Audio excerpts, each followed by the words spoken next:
Amigas, amigos, muy buenas noches. Muchas gracias por estar en Versiones Públicas.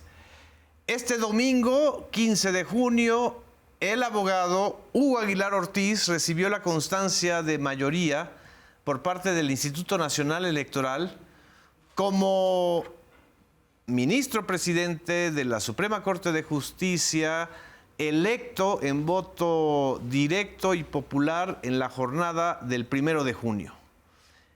Este hecho no solamente es un acto histórico, porque además es el resultado de la primera elección directa de ministros, magistrados, jueces y juezas, sino que también es muy importante porque es un avance sustancial en los hechos, en la defensa de los derechos de los pueblos originarios y en la reforma indígena que se ha ido articulando y ha ido avanzando desde el 2018 a la fecha.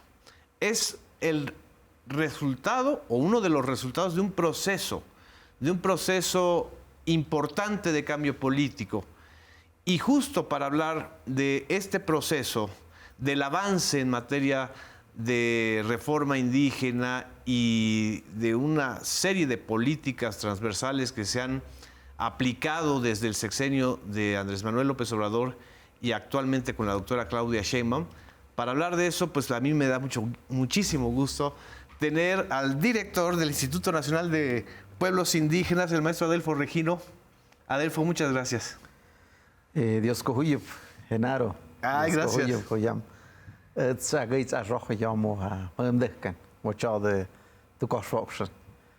gracias. Muchas gracias. ¿Qué significa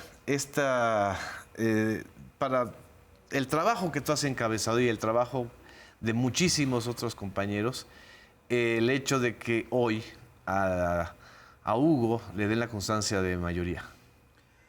Pues como lo has dicho, mi estimado Genaro, es un hecho histórico, sí, inédito en la vida pública de nuestro país, porque pues el día 1 de junio las mexicanas, los mexicanos hemos salido a expresar nuestra voluntad a través del voto para elegir a los nuevos integrantes del Poder Judicial de la Federación.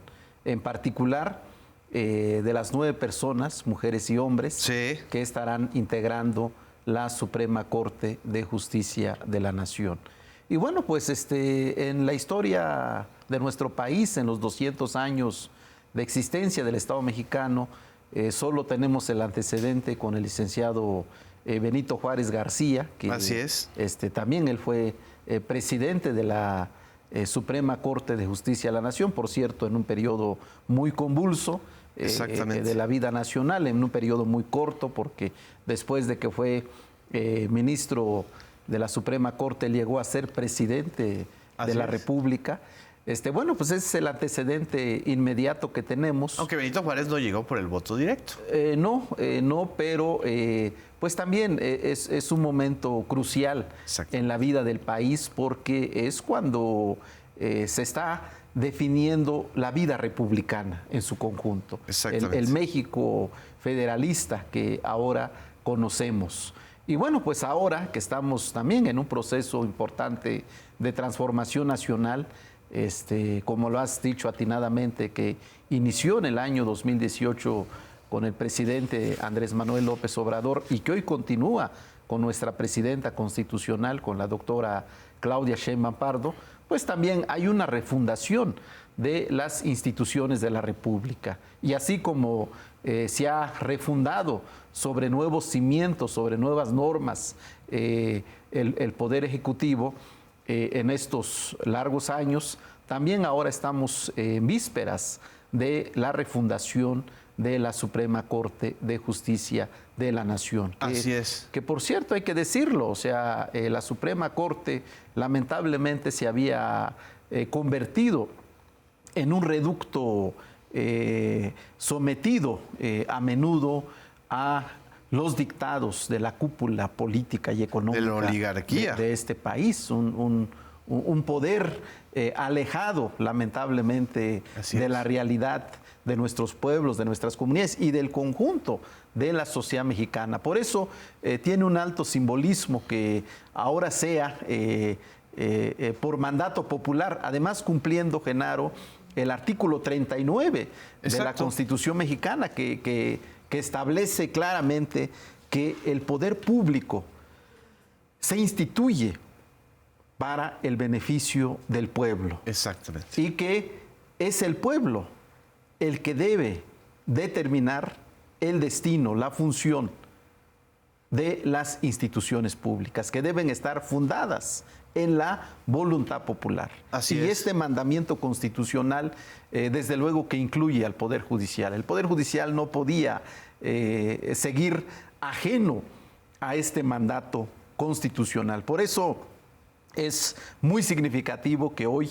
las mexicanas y los mexicanos hayamos expresado nuestro voto y que pues un hermano indígena, mixteco, abogado indígena de Oaxaca, pues sea hoy, a partir de hoy que recibió su constancia de mayoría, el ministro electo, ministro presidente electo de la Suprema Corte de Justicia de la Nación. ¿Cuántos años tienen de conocerse tú y Hugo? Bueno, yo conozco a Hugo desde que fuimos estudiantes. ¿Desde la época de estudiantes? Desde la época de estudiantes en la Facultad de Derecho y Ciencias Sociales de la Universidad de Oaxaca. Estoy hablando del año de 1990. Sí. Él venía de la región mixteca, de su comunidad, que se llama San Agustín Tlacotepec, que está en el distrito de Tlaxiaco. Yo venía de la región Mije, de la Sierra Norte de Oaxaca. Nos encontramos en las aulas, juntos estudiamos la teoría general del derecho, el derecho civil, el derecho constitucional, entre otros tópicos de las ciencias jurídicas. Y bueno, pues desde allí nos hemos dedicado a acompañar a los pueblos, a las comunidades indígenas en sus procesos de lucha, ya sea en la defensa de casos de carácter agrario, de carácter municipal, demandas relacionadas con cuestiones de amparo, es decir, pues todo lo que tiene que ver con la defensa de los derechos y los intereses de nuestras comunidades indígenas. Y a partir de ahí también, pues estuvimos acompañando otros procesos de organización de pueblos originarios a lo largo y ancho del territorio nacional. Toda esta prensa a veces y medios de comunicación, lo voy a decir yo, muy racistas, muy esquemáticos, piensan que esto es así como que automático, como que surgió Hugo y hubo una votación inducida, a la gente se le forzó a votar y no se dan cuenta que hay una historia, por lo que estamos escuchando, de 30 años de lucha de él, de la lucha tuya, de lucha de muchísimos otros abogados y compañeros y hermanos de las comunidades indígenas. Y en este proceso, quizá habría que ilustrar, Adelfo, todas las cosas que tuvieron que hacer o las que no se hicieron para abrir a la Suprema Corte de Justicia. Es decir, ¿cómo actuó durante todo este proceso el aparato judicial frente a las demandas indígenas que ustedes encabezaron? Sí, en efecto, tienes mucha razón, mi estimado Genaro. Lo que hemos visto en estos últimos días es una carga discriminatoria, racista, clasista. Hace unos días estábamos... Sí, lo sientes. Sí, mucho. Estaba yo recordando hace algunos días a don Carlos Monsiváis. Exacto. Don Carlos Monsiváis, tuve la oportunidad de hablar en algún momento sobre estos temas de la discriminación. Que el 19 de junio cumple 15 años de fallecido. Sí, así es, justamente hoy lo estaba leyendo. Y bueno, pues lo que hemos visto es cómo hay una carga discriminatoria, racista, particularmente en las élites. Exacto. Creo que eso hay que decirlo, porque la gente de a pie en las calles, en los pueblos, en las comunidades, en los barrios, en las colonias, sí hay este tipo de actitudes que nos laceran como sociedad, pero creo que no al nivel en que se expresa en las élites y transmitido lamentablemente a través de muchos medios de comunicación. Eso lo hemos sentido. Y bueno, ¿cuál es el mensaje que transmiten estas actitudes y estos medios? El mensaje que transmiten es que pareciera que por tu condición de indígena estás automáticamente vetado a que puedas acceder a un espacio de representación popular o en este caso a un espacio en donde se trabaja y administra la justicia. Parece ser que son espacios que están vedados para las personas indígenas y a los cuales únicamente pueden tener acceso los que tienen apellido, los que forman parte de la élite, los que son hijos de una dinastía o de dinastías, ¿no? Sí, en efecto, eso es lo que yo he percibido en estos días. Y bueno, pues por eso yo quiero aprovechar, ahora que estamos platicando, mi querido Genaro, de que es muy importante que la sociedad, el gobierno, nos pongamos como un reto combatir cualquier forma de discriminación y racismo, cualquier forma de clasismo. Creo que tenemos que entender en estos momentos históricos que vive nuestro país, que tenemos que abrazar la diversidad del tipo que sea, en este caso la diversidad étnica, cultural y lingüística, en toda la extensión de la palabra.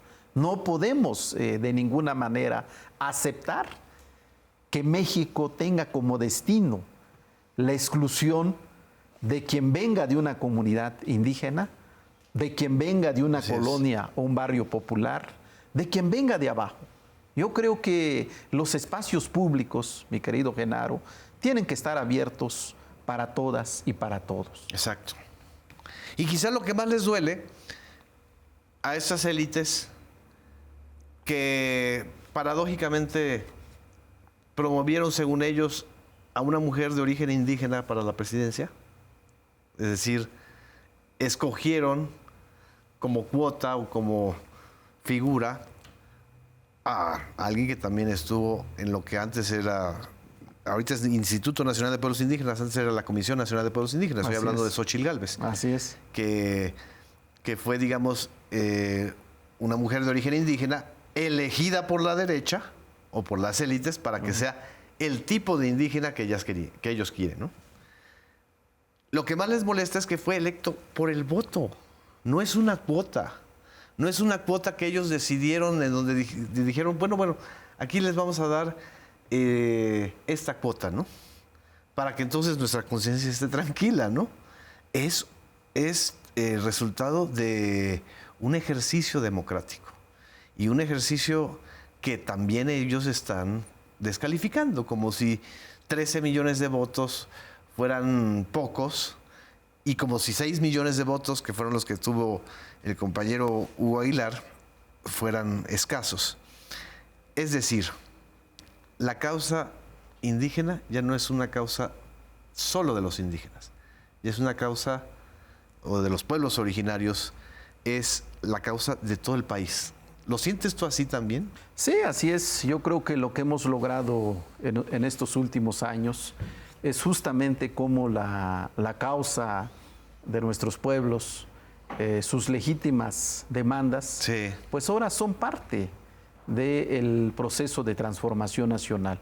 Yo creo que en ese sentido es como podemos explicar esta reforma al artículo 2 de la Constitución mexicana, porque era una reforma que había sido vedado. Hay que recordar que en el año de 1996, el 16 de febrero, en San Andrés Larraínzar, se suscribieron los llamados Acuerdos de San Andrés entre el gobierno federal y el Ejército Zapatista de Liberación Nacional. estos acuerdos lamentablemente no fueron cumplidos por los gobiernos de ese entonces. Estoy hablando de Ernesto Zedillo y de Vicente Fox. ¿Y de Calderón? Y después de Calderón y después de Peña, exacto. Pero 4 gobiernos. Terminó en el año 2001 estos acuerdos en un desencanto muy grande, porque en vez de reconocer en la Constitución los derechos inalienables de nuestros pueblos, pues lo que pusieron fue un conjunto de candados justamente para limitar el ejercicio de estos derechos fundamentales. Bueno, ¿qué es lo que ha ocurrido ahora?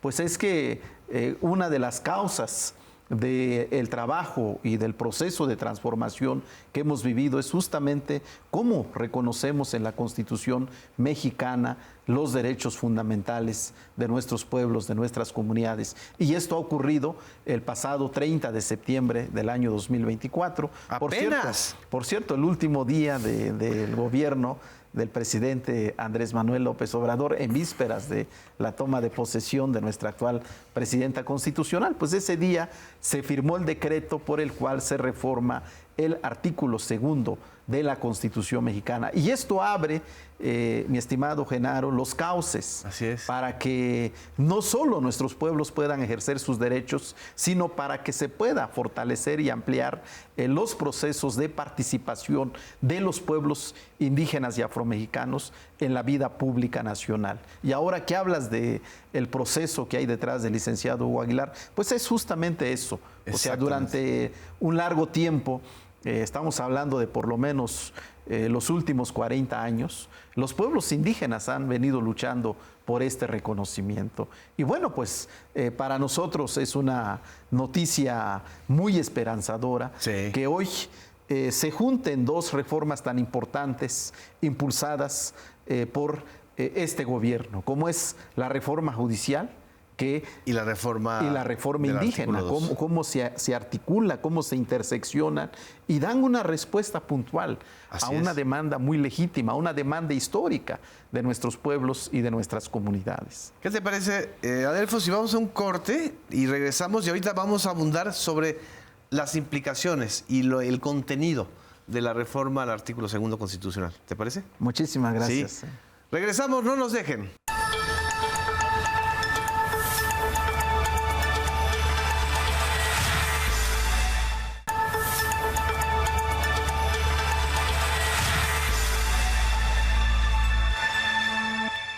Regresamos a Versiones Públicas. Estamos platicando con el maestro Adelfo Regino, director del Instituto Nacional de Pueblos Indígenas de México, justo este domingo, que le dan la constancia de mayoría al futuro presidente electo de la Suprema Corte de Justicia de la Nación, el abogado Hugo Aguilar Ortiz. Y nos quedamos en este punto medular, que es como la bisagra entre el primer piso de la Cuarta Transformación y el segundo piso de la Cuarta Transformación, que fue la firma del decreto presidencial el 30 de septiembre del 2024 para que entre en vigor las reformas al artículo 2 constitucional. ¿Lo estoy diciendo bien? Así es, así fue. Así es, Senado. ¿Y en qué consiste esta reforma? Bueno, en lo esencial, esta norma constitucional reconoce a los pueblos, a las comunidades indígenas y afromexicanas como sujetos de derecho público, con personalidad jurídica y patrimonio propio. Esta es la piedra angular de esta reforma constitucional. A partir de eso, nuestros pueblos, nuestras comunidades están investidas de un conjunto de derechos, en particular el derecho de libre determinación y autonomía, pues para que puedan fortalecerse sus formas de gobierno, sus formas de organización, sus sistemas normativos. Y un tema muy importante es que puedan ellos mismos definir sus prioridades para el desarrollo y el bienestar. Este tema es muy importante, Genaro, porque lamentablemente la pobreza económica en las regiones indígenas pues sigue siendo muy alta. Hay regiones como la Tarahumara en Chihuahua o la región Huicot, aquí en Durango, en Nayarit, en Jalisco, donde están los huicholes, los coras, los tepehuanos del sur. Es decir, hay un conjunto de regiones indígenas donde la pobreza y la marginación siguen siendo muy agudas, ¿no? Entonces, por eso es muy importante que pues dejemos atrás esta visión en donde se imponía o se les decía a los pueblos. Paternalismo. Así es. ¿Qué tipo de desarrollo, qué tipo de proyectos se iban a implementar en sus regiones? Ahora, con este reconocimiento, lo que buscamos es que sean los propios pueblos y comunidades indígenas y afromexicanas quienes determinen sus procesos, sus planes de desarrollo. Y aquí juega un papel relevante este nuevo instrumento de política pública que hemos iniciado en el gobierno del licenciado Andrés Manuel López Obrador y que hoy estamos dando continuidad con nuestra presidenta Claudia Sheinbaum Pardo, que son los planes de justicia. Estos planes de justicia se hicieron antes de la reforma al artículo 2 de la Constitución o en paralelo. Bueno, fue un proceso, digamos, complementario, porque este reconocimiento que hoy tienen nuestros pueblos en la Constitución mexicana partió de un amplio proceso de diálogo y consulta que iniciamos en el año 2019 y 2021. Tuvimos que ir a todas las regiones indígenas del país, pues para preguntarle a sus autoridades, a sus instituciones, pues qué es lo que querían que se reconociera en la Constitución mexicana. Y al mismo tiempo que hacíamos estas consultas para hacer la iniciativa de reforma constitucional. Se consultaba y al mismo tiempo se empezaba a operar ejecutivamente. Exacto, planes de justicia. Planes de justicia, que por cierto, el primer plan de justicia que firma el licenciado Andrés Manuel López Obrador es el día 28 de septiembre del año 2021, allá en Vicán Pueblo, en el sur de Sonora, con el pueblo yaqui. Es el primer plan de justicia que tenemos en este gobierno, el plan de justicia del pueblo yaqui. Y a partir de allí, Genaro, hemos venido generando otros planes. ¿Cuántos ya hay? De justicia. Tenemos, bueno, en el gobierno pasado fueron 17 planes de justicia 17. Que hoy estamos dando continuidad.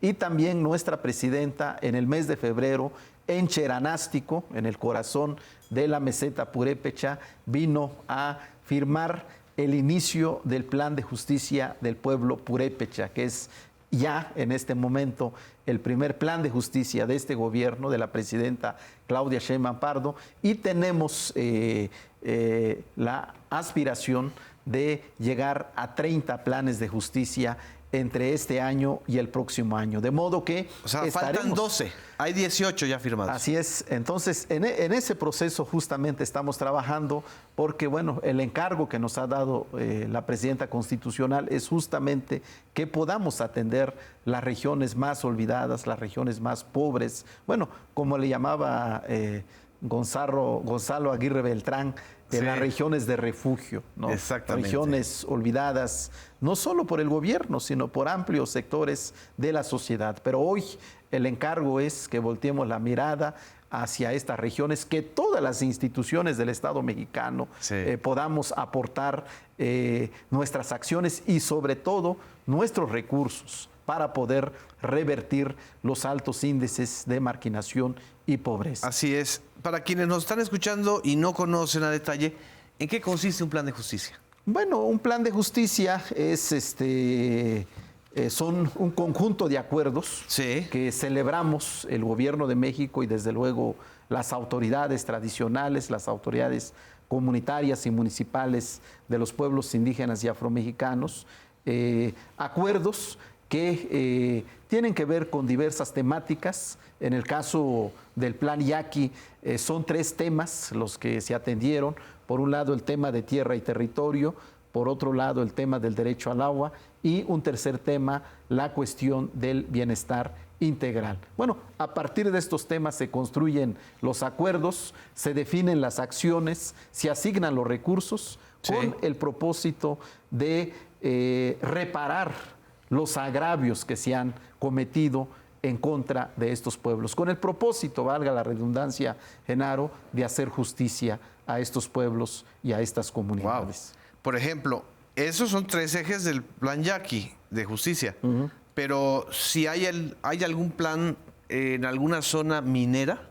Sí, por ejemplo, en la Sierra Tarahumara, tenemos también un plan de justicia, y los componentes del plan de justicia de la Sierra Tarahumara tienen que ver fundamentalmente, sí, con la restitución de tierras. Por cierto, ya la presidenta ha firmado 4 decretos de restitución de tierras a título colectivo entre el mes de diciembre y ahora el mes de mayo. Ese es un tema muy importante en la Sierra Tarahumara. También el tema de la recuperación del bosque. Lamentablemente la Sierra Tarahumara ha sido saqueada. Exactamente. Hay una tala ilegal de enormes proporciones. Bueno, pues es un tema que ellos han planteado que hay que revertir.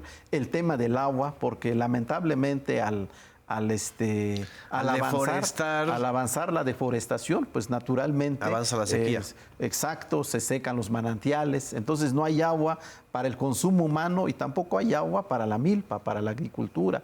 Entonces, son los temas fundamentales que se han planteado en el marco del Plan de Justicia de la Sierra Tarahumara, además de que revisemos todo el tema de la industria extractiva que hay en esta región, porque hay aprovechamiento de minerales, en donde lamentablemente las propias comunidades no están enteradas quiénes son las empresas, qué tipo de actividad realizan y mucho menos son beneficiarios.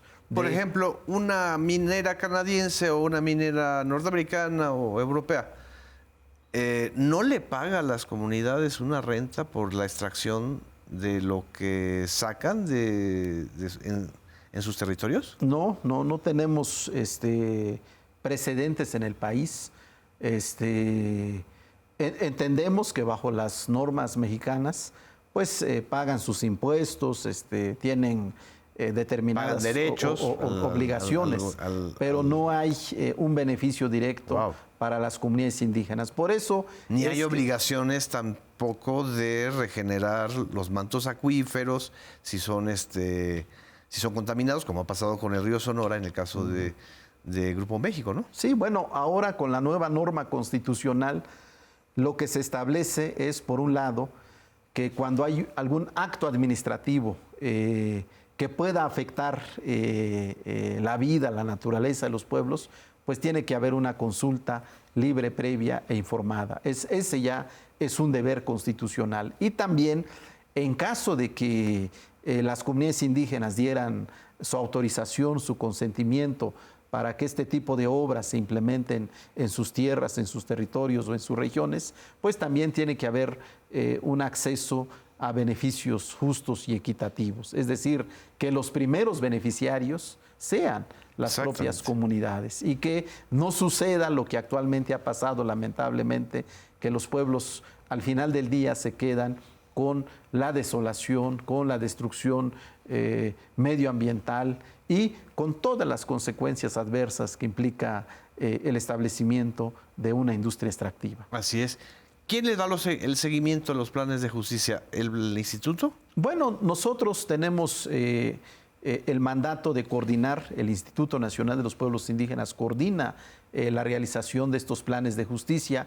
Hay un decreto que firmó nuestra presidenta constitucional a inicios de este año, donde se crea una comisión presidencial de planes de justicia. Ella lo preside, la presidenta. Sí. Nosotros somos quienes tenemos en nuestro encargo la Secretaría Técnica y desde luego es deber de todas las secretarías de Estado, todas las entidades y dependencias de la Administración Pública Federal, pues participar en estos planes de justicia con acciones específicas y sobre todo con recursos presupuestales. Ese es el marco normativo, institucional y presupuestario que tienen los planes de justicia, pues para que podamos en efecto responder de manera concreta las demandas y los planteamientos de nuestras comunidades. ¿Qué importancia tiene en este esquema?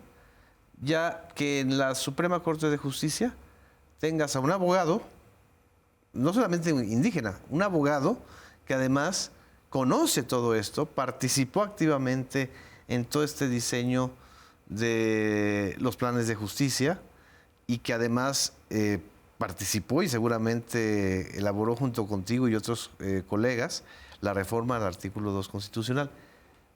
¿Qué puerta se abre en la Suprema Corte de Justicia? Bueno, pues lo voy a decir ¿O qué puertas se cierran? De una manera muy general. Pues se abre la puerta de la justicia para nuestros pueblos, para nuestras comunidades, porque la justicia hay que entenderlo desde una perspectiva amplia.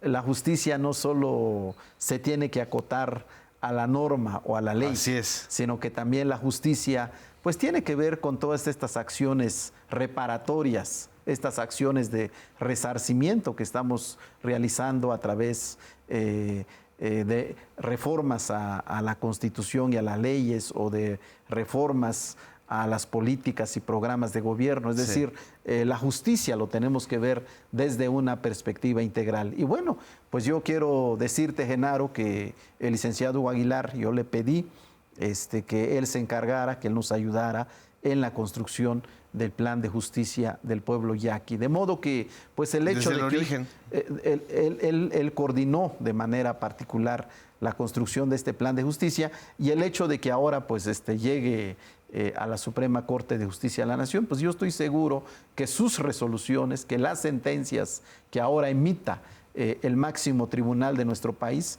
pues sin duda alguna estarán inspirados en este horizonte de justicia que estamos construyendo a lo largo y ancho del territorio nacional, y que es un horizonte de justicia que en buena medida tiene un carácter resarcitorio, tiene un carácter de reparación, pues por toda la deuda que tenemos, que este país tiene con nuestros pueblos, con nuestras comunidades. ¿Qué tanto ha afectado, por ejemplo, que ministros, magistrados o tribunales del circuito constantemente hayan estado amparando a grandes grupos empresariales o a grandes empresarios en demérito de los derechos de las comunidades indígenas? ¿Es un problema grave? Es muy grave porque ha reproducido todas las actitudes colonialistas, todas las actitudes que lamentablemente han mantenido a nuestros pueblos en un estado de opresión y sobre todo en esta condición de marginación, de pobreza, de exclusión. Creo que esa ha sido la consecuencia lamentable. Hemos tenido casos en la Corte donde al someterse el análisis, por ejemplo, de la ley minera del año 2013 que expidió en su momento Enrique Peña Nieto, los ministros llegaron a afirmar que las normas que contenía esta ley minera no afectaba a los derechos de los pueblos indígenas. ¿Lo afirmaron?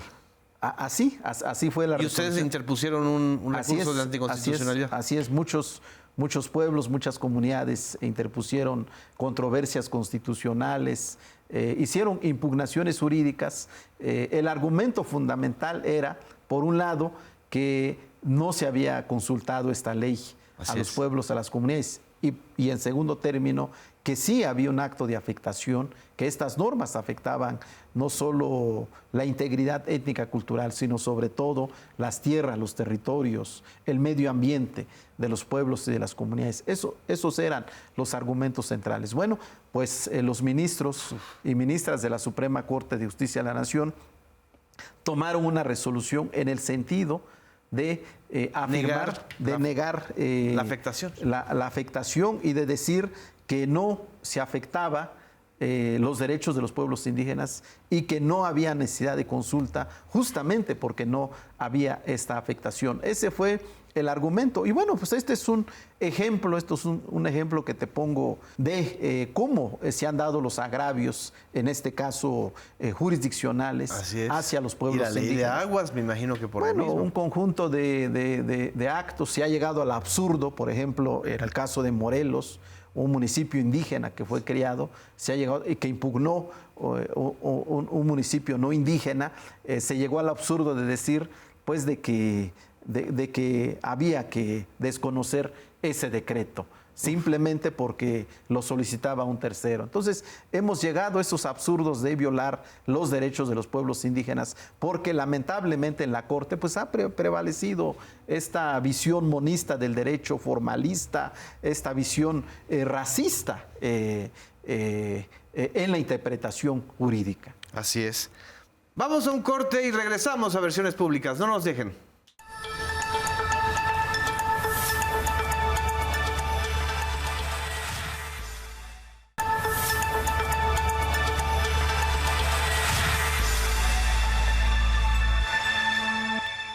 Regresamos a Versiones Públicas, estamos conversando y muy profundamente con el maestro Adelfo Regino sobre esto que tú lo expresaste, una declaración que yo te vi que me encantó. Dijiste, después de la elección de Hugo como ministro presidente de la Suprema Corte y después de muchos avances que se han dado, dijiste, hay fiesta en el México profundo. ¿Qué significa eso? Bueno, pues el hecho de que ahora el licenciado Hugo Aguilar llegue a la Suprema Corte de Justicia de la Nación significa que están dadas las condiciones para que la justicia llegue a nuestros pueblos y a nuestras comunidades. Que la justicia no siga siendo un tema retórico, sí, demagógico, o en el mejor de los casos, algo ajeno a la vida de amplios sectores de la sociedad mexicana. Así es. Creo que hay un ambiente de mucha esperanza. Y por eso yo quiero decirte, Genaro, y yo quiero aprovechar este espacio que nos das, pues para agradecer a todas las personas indígenas y afromexicanas que expresaron su voto el día 1 de junio. Sí. Yo vi cómo hubo mucha participación. Fue un día de fiesta, el 1 de junio, una amplia participación en todas las regiones indígenas de nuestro país, porque por primera vez sentían que su voto, su voluntad tenía un significado muy especial. ¿Qué tan conocido es el licenciado Hugo entre esas comunidades? Bueno, el hecho de que hayamos trabajado durante estos 7 años en el Instituto Nacional de los Pueblos Indígenas, de haber recorrido todas las regiones indígenas del país, desde Baja California con los yumanos hasta la península de Yucatán con los mayas. Así es. Bueno, pues nos ha dado la oportunidad no solo de conocer a las realidades cotidianas de nuestros pueblos, sino también estar a su servicio, poner la institución al servicio de los pueblos y de las comunidades. Y bueno, pues esta interacción que ha tenido el licenciado Aguilar, pues sin duda alguna le ha permitido que tenga esta respuesta tan positiva por parte de las autoridades y de la ciudadanía indígena. Esta expresión México profundo, que es de Guillermo Bonfil Batalla, este gran antropólogo mexicano, ¿crees que vaya a cambiar? ¿Que deje de ser el México profundo para que sea el México emergente? ¿Cómo ves este proceso? ¿Cómo lo estás sintiendo? Bueno, yo lo que quisiera decirte, recordando a don Guillermo Bonfil Batalla con este libro que hizo, que se llama así, México Profundo. Así es. Yo creo que es una palabra que tiene un alto simbolismo para nuestro país, porque yo creo que cuando don Guillermo Bonfil habla del México profundo, no solo se refiere a la parte material, ¿no? A veces la profundidad de un pozo, la profundidad, o a veces lo profundo en el ámbito material, sino que lo profundo en la dimensión espiritual. Yo creo que cuando don Guillermo habla del México profundo se refiere sobre todo a esta parte cultural, a esta parte espiritual, a las raíces que sustentan este país, sin los cuales no pudiera entenderse pues nuestra esencia como país, como México, ¿no? Y que por eso también el planteamiento del humanismo mexicano tiene un profundo significado. El hecho de que pues el humanismo mexicano se interprete desde estas dos perspectivas. Sí. Por un lado, estas raíces profundas del movimiento, del proceso de transformación nacional, que justamente está basado en las culturas milenarias de nuestros pueblos, de nuestras comunidades indígenas y afromexicanas. Y por el otro lado, todo este aporte de hombres y mujeres que han tenido que ver con la construcción de la nacionalidad mexicana. Creo que estas dos columnas vertebrales del actual proceso de transformación nacional, pues es lo que ahora está llegando a este otro poder constituido del Estado mexicano, exacto, como es el Poder Judicial de la Federación. Y por eso yo digo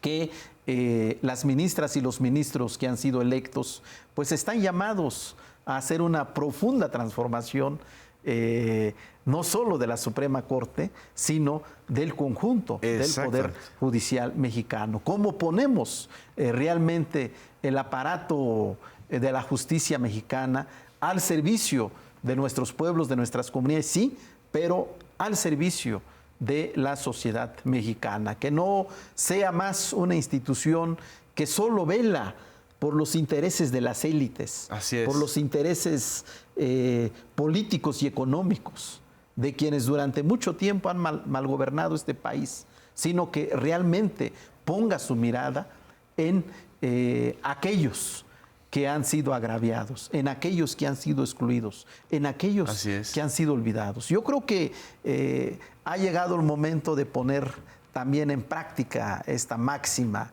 que enarbola nuestro movimiento y que pareciera que solo aplica a las políticas públicas, pero ahora estamos descubriendo que va más allá y que es por el bien de todos, primero los pobres, exactamente, los más humildes, los más excluidos. Por el bien de la justicia de todos, ahora primero los pobres. Exacto, exacto. Ahora, las élites también, que tienen a sus medios y a sus comentaristas en nado sincronizado, han estado, y me gustaría una opinión tuya sobre esta cosa tan grotesca, han estado explotando el rollo de que, no va a usar la toga, no va a respetar los rituales sacramentales, que quise de dónde vengan, de vestirse como ministro, etcétera. Es un falso debate, ¿cómo lo ves? Bueno, yo creo que la Suprema Corte está obligado a salir de los formalismos que se han impuesto durante tanto tiempo. Yo creo que tenemos que quitarnos el ropaje del formalismo y tenemos que abrazar la diversidad.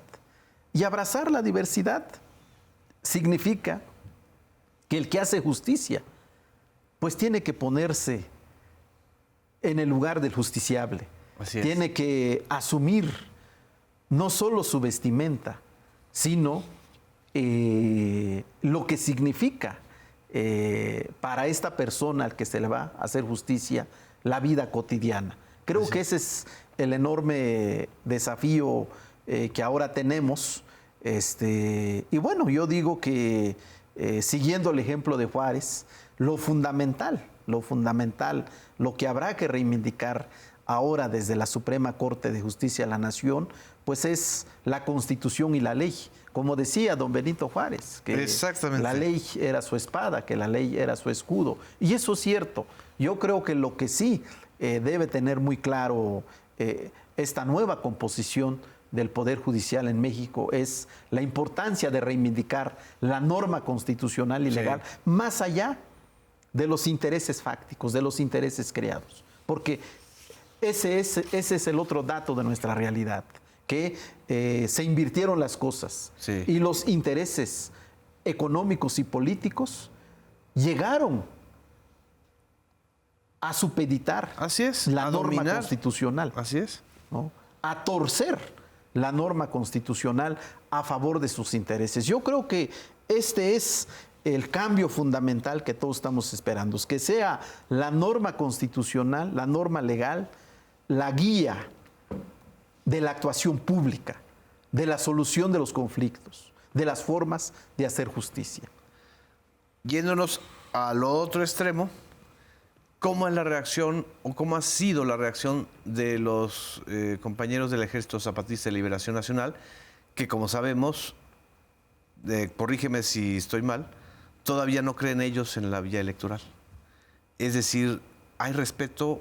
¿Boicotearon? ¿Participaron? ¿Cómo fue la situación en el proceso de elección judicial? Bueno, pues yo creo que con el EZLN siempre ha habido una actitud de respeto, siempre ha habido una actitud de reconocimiento hacia su justa lucha, hacia sus legítimas demandas. Y yo creo que también ellos están llamados a reflexionar y a participar en este proceso histórico que estamos viviendo. Porque lo que estamos viendo es que ninguna puerta está cerrada. Al contrario, las puertas están abiertas para el diálogo, las puertas están abiertas para construir un nuevo tipo de país, un nuevo sistema de justicia. Y creo que el hecho de que hoy se haya dado la reforma constitucional en materia indígena, pues también yo digo, es parte de un proceso de construcción colectiva.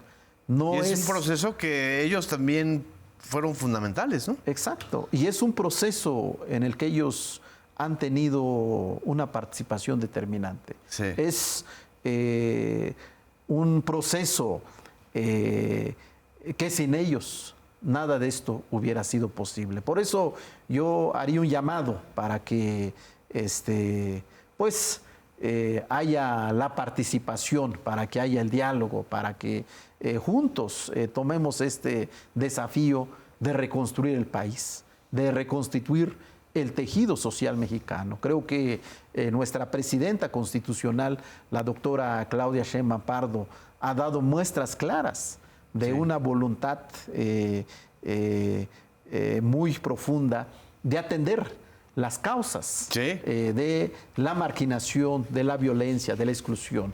Y creo que en ese sentido los caminos convergen. Y por eso pues yo aprovecho, mi estimado Genaro, pues para decirles a nuestras hermanas y hermanos zapatistas que pues las puertas están abiertas. Así es. Para reconstruir este país, porque yo creo que no podemos seguir negando esa posibilidad de que juntos veamos un horizonte, como ellos lo dijeron, de democracia, de paz y de justicia. Y que se abre otro momento. Ellos tuvieron esta enorme capacidad de llamar la atención, no solamente nacional, sino internacional, de colocar en el centro de la agenda el tema de los derechos indígenas y también de colocar en la agenda global la necesidad de resolver los agravios acumulados, de transformarlo, y sin embargo ahora están muy callados. ¿Este silencio indica algo para ti? Bueno, como ellos mismos lo decían, ¿no? El silencio es una manera de expresarse. Sí. Pero creo que hay un nuevo ambiente a lo largo y ancho del territorio nacional. Y todos los actores políticos también estamos obligados, tenemos el deber de leer, de entender lo que está pasando a lo largo y ancho del territorio nacional. Y que muchos lo ven como una luz en el contexto de América Latina y en el contexto mundial. Yo tengo la oportunidad de convivir, de platicar con líderes indígenas de todo el mundo, particularmente de América Latina. Sí. Y están pues muy asombrados y sobre todo hay un reconocimiento a todo este proceso de reconocimiento, a todo este proceso de reivindicación que está sucediendo en nuestro país, que no está sucediendo en ningún estado, en ningún país de América Latina. Quizás los referentes más cercanos es lo que ha pasado en Bolivia.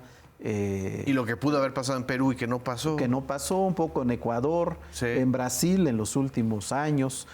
Pero lo que está pasando en México es un ejemplo a nivel de América Latina y a nivel de todo el mundo.